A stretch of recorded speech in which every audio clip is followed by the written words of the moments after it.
guys. Welcome to Audio Addiction. We have Sights and Sounds with us, and he can say his name and what he does in the band. My name's Andrew, and I sing and play guitar in Sights and Sounds.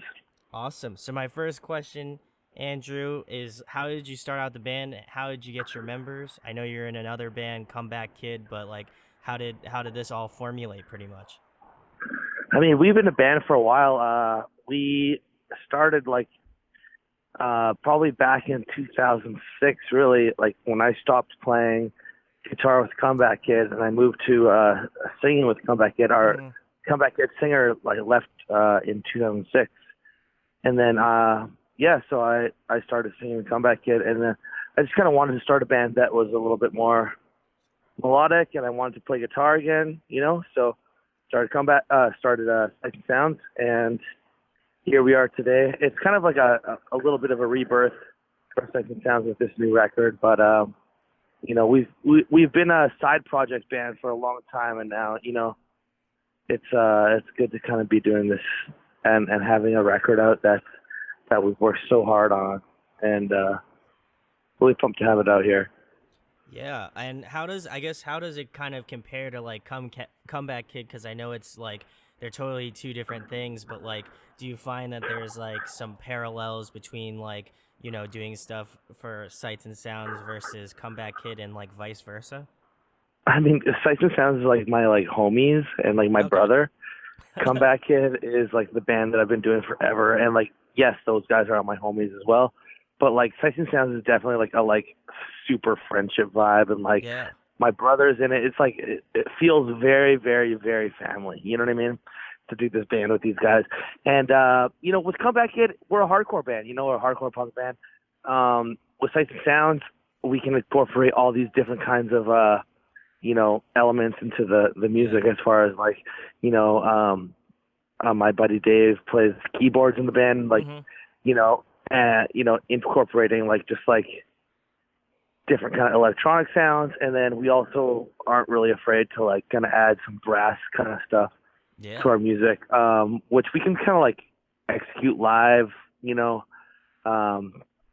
through like the kind of through Dave's stuff, but it's definitely like a way to like really like utilize a lot of instruments. You know what I mean? Yeah, no, I felt like it was because I'm a fan of Comeback Kid as well, and I felt like it's such a, because like when I had originally got the email about it, I was like, oh, like Andrew's sick, like I love him, like in Comeback Kid, and I was kind of curious to see like how it kind of compares in terms of like obviously I know genre wise you guys are completely different, but I was just curious on to how it was gonna sound, and I was like, wow, this is like if I didn't know it was you, I would definitely not know it was you. Like that's how wildly different it is. But I think it's definitely unique, and I feel like you put a lot of effort into this. And not to say that you don't in Comeback Kid, but it feels like there's a little bit extra going on with this with the Sight and Sound stuff. Oh, dude, this is my like fucking like pride and joy right now. Like this record just came out like on Friday, Mm-hmm. and this is all I have to give, man. Like I've been working on this shit for like 3 years or like 4 years, and like so I'm pretty like exhausted about it. Like this is such a weight off my back to actually get this record out, because this is something that I've been working on. This is like my life shit. You know what I mean? Yeah, no, and I like I said, I feel like there's that little bit extra on this record, and I, thoroughly enjoyed listening through to it this weekend, and I was like I said, I was pretty blown away by like the stuff that was coming out. But like we said, the new record's out. Like, what's one of your favorite tracks? I know they're all probably like your babies, but like, what's one that is just like, man, this one's my favorite for sure. Well, the best mix on the record is a song called Resurface, Okay. and that's just kind of like that's the second song on the record. It's like a new order of fucking like pulsing bass type shit. Like it's a really fucking rhythmic track, and really melodic, and that's one that I really think is a standout for sure. Awesome, awesome. My next question, Andrew. Obviously, you've done a lot of touring in your time, but what are some favorite venues you like to play at or catch a show at in your hometown in Canada? My favorite venue in Europe, I think, is Coney Island in Leipzig. Oh, nice. Okay. Where are you from? I'm from New Jersey, so I've seen you probably in Philadelphia or like Starland Ballroom, most likely, or like Asbury Park or something like that. If you guys have played out Nice, there. nice. I actually really fucking love that venue. That we just played there. Fuck, what is it called? Um, uh, the Art Center, sir, right? Oh, Theater Living Arts, the TLA in Under, Philadelphia. underground, the Oh, Underground Arts. Underground Arts. Yeah, that one's awesome. Yeah. Yo, that fucking interview that was calling me from like an hour ago is calling me right now. So I'm just gonna ignore that for a second. Yeah, Underground Arts. I just played there with Comeback Kid and H2O the other day. That fucking venue is sick. They have Yes. two venues there, like one smaller one and then one bigger one. And we played the bigger one. It was fucking awesome, man. Yeah, they really know how to put on a good show. I haven't seen too many like heavy shows there recently because I feel like they do like kind of a mix, but I'm sure been into the venue many times and it's awesome. So yeah, definitely Underground Arts is sick. Yeah, Coney Island in Leipzig, Germany is pretty sick. That's probably one of the best venues because it's kind of a squat, but Okay. like in Germany, like a lot of the squats got turned into like legit like spots, and Oh, nice. they're just like amazing venues and people just really treat you great. I'm in Toronto right now, and I work at a venue called Danforth Music Hall, Okay, yeah. and that is an amazing venue. So yeah, I come back yet. I don't think it's big enough to play there, or Sights and Sounds is big enough to play there. But it's like a 1,200 cap room. I'm a stage manager, so that's what I'm up to tonight. You There know. you go. Awesome. Well, I've definitely heard some good things about it. I've visited Toronto like a couple years ago, and I definitely want to come back, and I'll have to visit that venue. Hopefully, a show will be happening during that time. Nice. Awesome. Next question, Andrew. Obviously, the follow up to venues. What was the last show that you attended? Obviously, you see a lot of shows, but what was the last one that you remember? Was the last show that I remember? The last show that you attended. I mean, I'm at a show every night. I work at venues, man. What was the most recent one that you saw recently? Yesterday we had an indigenous artist from, he an East Coast Canadian artist. It was indigenous, kind of like, and also they did some like breath singing. Oh, interesting. So it was French and like indigenous artist doing like, and he's like playing piano and some crazy shit. Fuck, I forget what he's called, but let me think of something better, that I could actually say that like a show that I actually went to. What's the last show that I fucking went to? I'm at a show every night, but so it's kind of hard, you know what I It mean? becomes a blur, I'm sure. Yeah. What is Awesome. the last show that I went to was here. I'm just here at it was Agnostic Front and Prong at Hard Oh, Luck in Toronto. that must have And been it's wild. a lot of Hell's Angels, a lot of heavies. I like that vibe. I like to be. I'm not a heavy myself, but I like to be immersed in the heavies. You know. Yeah, definitely. That sounds like a sick show. That's awesome. Yeah. Yeah. Next question, Andrew. Probably the biggest one, and I'm sure you've been answering it many times, but what are some of your influences? I guess who do you draw from in terms of sights and sounds? With Sights and Sounds, my biggest influences are rock wise. Oh, sorry. There's this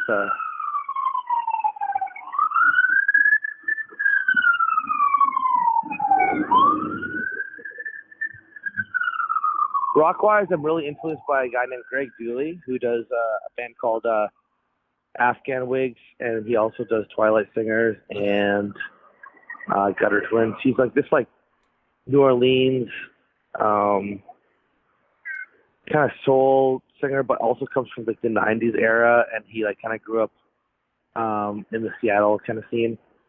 So he's a big influence for me. Also, this band from Denmark called Mew Yeah. is a huge influence for me. Just because they're so like groovy, but like the timing is always a little bit, you know, in different ways, and I like kind of just different music, you know, and like I also love like you know accessible stuff like Robin and like pop music. Yeah. Um, so a lot of that stuff kind of like incorporates into the sound of Sights and Sounds for sure. Robin does the collaborations with Royksop, which is like a super awesome fucking like you know electronic band, and I like that like dark new wave kind of stuff, and I play guitar, so it kind of translates into what we do, you know. Yeah, no, certainly. I feel like there is a little bit of underlying like dark pop vibes that I got from the new record that obviously it's more rock based, but it definitely has that sort of footing of dark pop in there. And so it's cool that you mentioned that because that's how I definitely felt while listening to the record and stuff. Definitely. Awesome, awesome. Next question, Andrew. Kind of to follow up the influences. Who have you been jamming recently? What's on your Spotify? What have you been listening to as of late? I like that new Higher Power single that just came out. Yeah, They're like, yeah, that's pretty sick. New shit, dude. I'm always about the new shit. What am I listening to right now? I love the new Young Ma.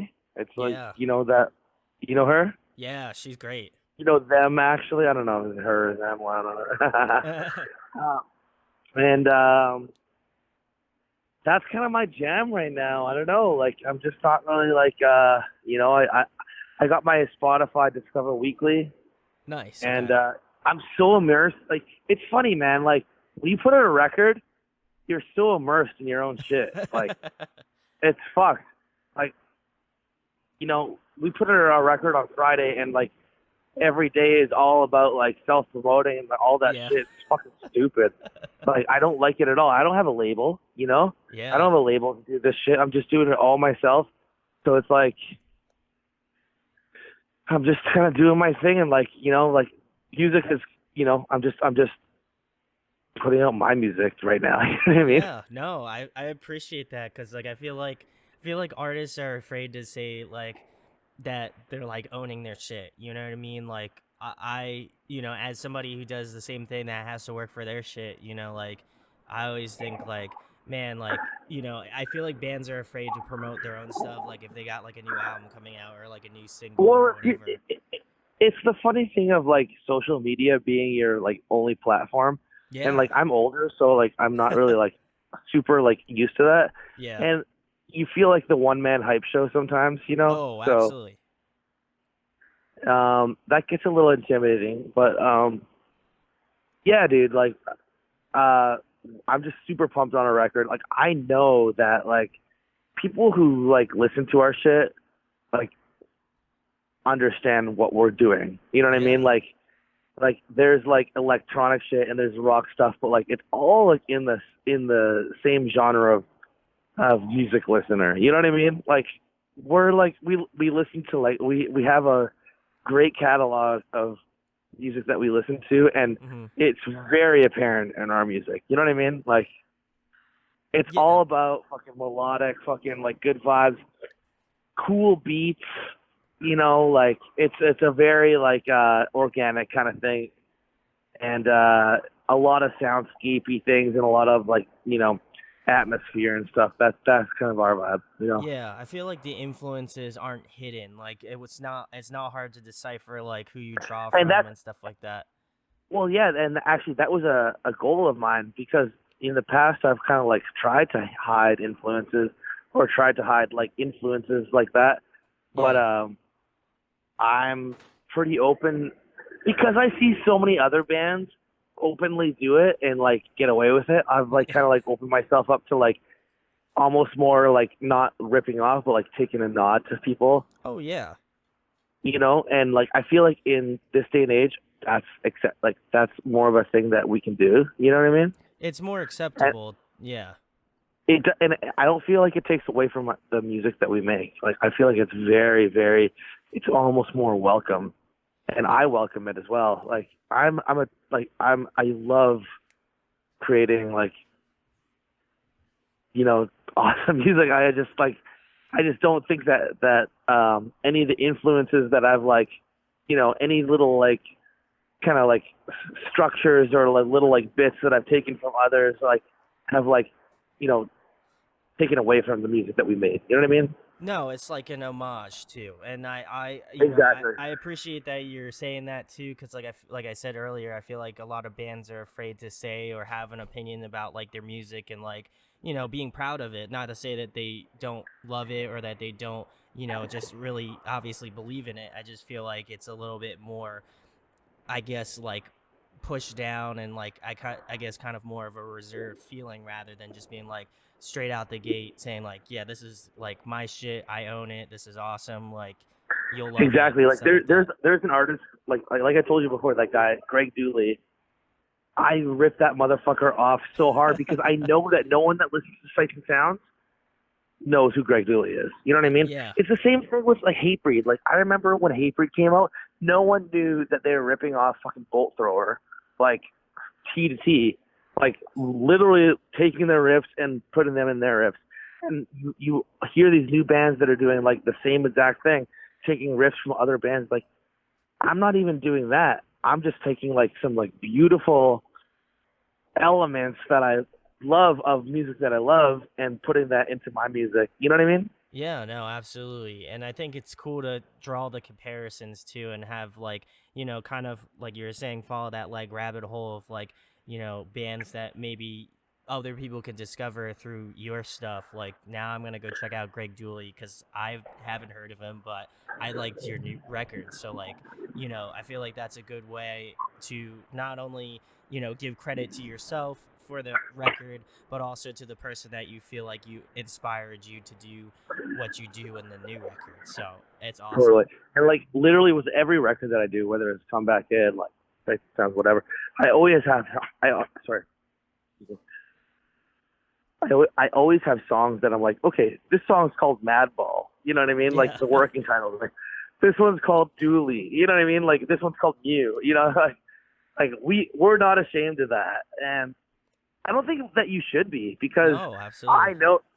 I also know that even when we do have those like little like inspirations or like little like bits of like kind of like stealing shit, I think that's one of the big things that I'm going to take away from this project is that like we take those things, but we also it's so our own. Like, Yeah, and if no. they heard it, they would know it. Like, they wouldn't think that it's there. Like, they can hear that it's so our own as well. You know what I mean? Yeah, no, it's like I said, it's the influence over just like maybe just taking it. You know what I mean? I appreciate when an artist can show that homage or that respect of that artist of being like, okay, I like your music enough to kind of incorporate it in, but put my own spin and flavor on it. Totally, totally. Even like the first song on our record, I don't know if you heard it. It's called No Virtue, and Yeah. we have that line, you know, no virtue. It's like like, I know that's fucking like Oasis and like U2 and shit like that.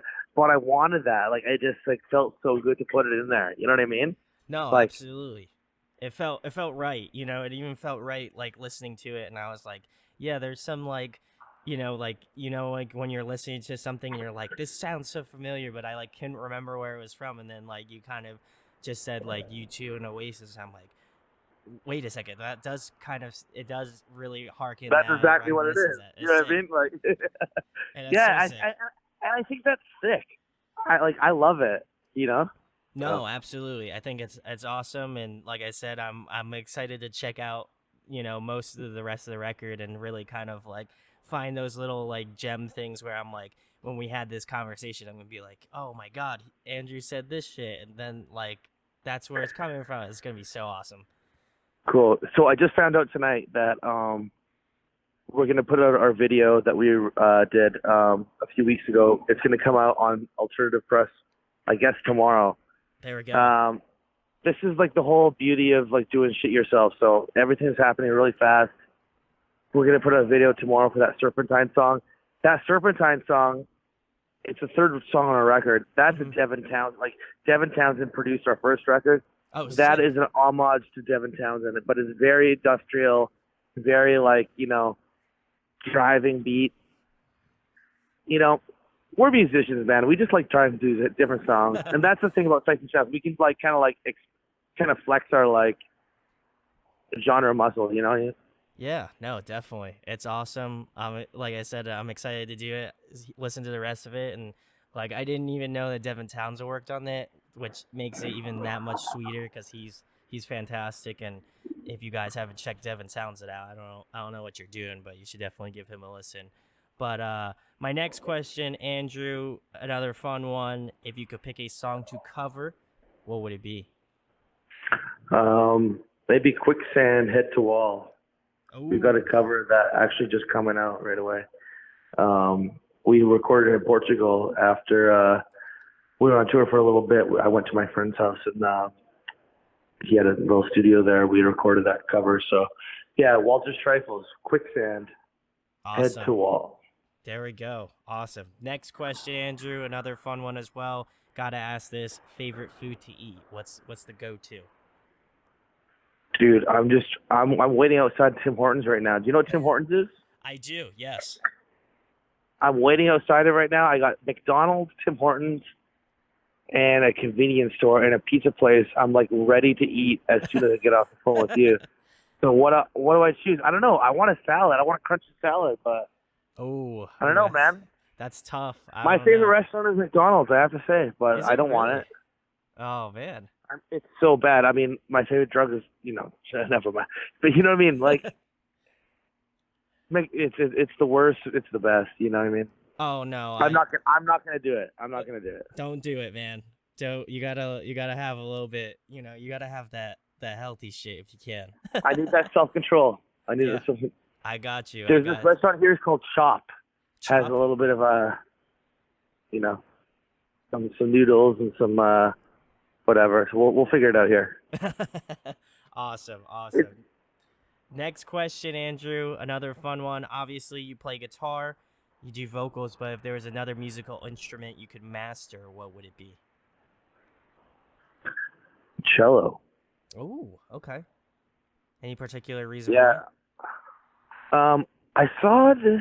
I work at this venue called Danforth in Toronto. It's like a nice theater. Hmm. And I saw this guy that was doing the Polaris, that won a Polaris Prize. That's like super like prestigious like prize that you can get in Canada. Hmm. It was an indigenous French artist, and then they had this amazing cello player, and it's such a cool bass. Cello. I mean, cello can do some tenor stuff, but like cello is such a interesting bass instrument, and you can do some really really insane stuff with cello. I feel like so. Yeah. Maybe it might make it onto the next Sight and Sounds record. Well, how do you know that it's not even on there? You haven't even uh, listened to it yet. you're right. You're right. You're really gonna call me out on this, so now I'm gonna have to go listen to it, and then I'm gonna shoot you a message and be like, you know what? You're right. It was on there. Awesome. Next question, Andrew. If you could pick somebody to collaborate with, whether it be a guest vocalist on your next record or a producer you'd like to work with in the future, who would it be? I want to work with a producer named fuck, what is his name? Hold on. Um, I want to work with Will Putney. I think Ooh, he's okay. asked me to do a couple. He's asked me to do a couple records before, and it's never worked out. But I think he's fucking popping right now. I'd love to work with him. Oh And yeah. actually, sorry, the one that I was actually trying to remember. This guy is named Rich Costi. Okay. He is an amazing producer. I would love to work with him. Rich Costi. All right, I'll have to have that into the He's done mental like bank. Santi Gold. He's done like um not he's done like Jane's Addiction. Oh, nice. He's Okay. he's done Mew. He's done so many cool records, man. There we go. Well, if we can make it happen, we'll see what's up. Nice. Awesome. Next question, Andrew. In your opinion, who puts on a great live performance? What's that? I said, in your opinion, who puts on a great live performance, like in terms of bands that you've seen live? Tear. Oh, okay. My Awesome. roommate plays guitar in that band, so it's biased a So little bit. you have a little bit of bias there. But no, Scott Vogel's the best frontman in hardcore. Nice. Awesome. Awesome. Next question, Andrew, kind of the follow up. The best live bands you've seen in your opinion. If you could put like a dream tour lineup together, who would be on it? Um, Oasis Ooh, okay. and DMAs and Sights and Sounds. Let's go. There we go. 2-band tour. I'm all about it. You guys doing like hour Three long band. sets? Oasis, 3 bands? DMAs, Sights and Sounds. Oh, okay. Okay. Awesome. I'm about that. You guys should all do like an hour set. That'd be tight. Awesome. Next question, Andrew. If you were trapped on a desert island for the next month and there was one record you could bring with you, what would it be? Michael Jackson, Thriller. Ooh, wow. Okay. That's a good one. That's a classic. I got asked that question like less than 12 hours ago, so I know it. you had it on lock. You had it thinking about it. Yeah, I was ready. Awesome. And the last thing, Andrew, the most important thing, tell them about your band, where they can find you at, and anything coming up in the next couple months. Our band's called Sights and Sounds. We're kind of like a newer band. It kind of feels like we're starting fresh a little bit right now. I do Comeback Kid, and Sights and Sounds has been my side band for a while, but we just released this new record that we've been working on for like years and years. And it's like a huge creative outlet for me. Really appreciate that people are taking the time to see it. But yeah, it's on all socials. The record's called No Virtue. So yeah, that's it. And definitely check out Sights and Sounds. Like I said, I'm excited to check out No Virtue. Just the rest of it, I got. Have you heard it yet? I got about halfway through, and then I tried calling you, so I have to get the other halfway through towards the end. But so far, so good. Really have dug it so thanks far. for giving us a chance, man. Absolutely. Check the links in the description to find out about Andrew's band, Sights and Sounds, where they can find you at, and obviously all their social media handles. And if you enjoy this interview, share it, like it, subscribe. It goes a long way. And thanks, of course, to Andrew for coming on tonight. Thank you. Hey guys, hope you enjoyed the video. Thanks for watching. Of course, if you enjoy what we do, make sure to go check out the other series we do. We do album reviews, we do band interviews, and we do live videos, so definitely go check that out. Hit that subscribe button. It really helps out our channel, helps us grow. Make sure to hit that like button as well. Go follow us on social media. That's all down below. We try to keep that as updated as possible. We also made a new website where we'll be posting photos of upcoming concerts and stuff like that, which you can go check out at audioaddictionmedia.com and come get your fix with us, guys. Talk to you later. Deuces.